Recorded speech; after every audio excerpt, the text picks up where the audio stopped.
అయితే మీరు చీకటిలో నుండి రోత బాప్తిస్మకు ముందు స్థితి నుండి ఆశ్చర్యకరమైన తన వెలుగులోనికి, ఆశ్చర్యము అని రాయబడి ఉంది. ఆశ్చర్యం అంటే ఏంటి?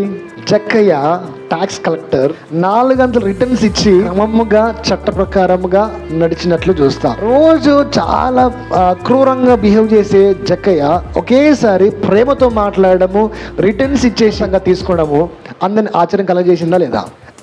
కత్తితో అందరిని చంపిన సౌలు ఒకేసారి కత్తి దూరం పడేసి రాళ్ళతో కొడుతున్నా కూడా అన్ని భరించాడు. ఆశ్చర్యం కలగజేసిందండి. ఆశ్చర్యము కలగజేసే గుణాతిశయములు గల వెలుగులోనికి నువ్వు రావాలి. అంటే నిన్ను బట్టి నిన్నటి రోజుల వరకు ఒకలాగున్నాడే, ఈ రోజు నుంచి ఎంతగా మారిపోయాడేంటి అనే ఆశ్చర్యము కలిగించేంతగా వాక్యము నీలోంచి పలకాలి. నీవు చీకట్లో ఉన్నావు, వెలుగులోనికి పిలువబడ్డావు. ఈ వెలుగులోనికి వచ్చిన నీవు నీ ద్వారా ఆశ్చర్యం కలిగే అంతగా నీ గుణాతిశయములు, నీ గుణములు నీలో ఆనందమును, సంతోషమును, అతిశయమును కనపరిచే విధముగా నిన్ను పిలిచి ఉన్నాడు. ఇదే ఆశ్చర్యం. అరే నిన్నటి వరకు ఒకలాగున్నాడే, ఈ రోజు మొత్తం మారిపోయాడేంటి అనే ఆశ్చర్యము నీ గుణముల ద్వారా కలగాలి.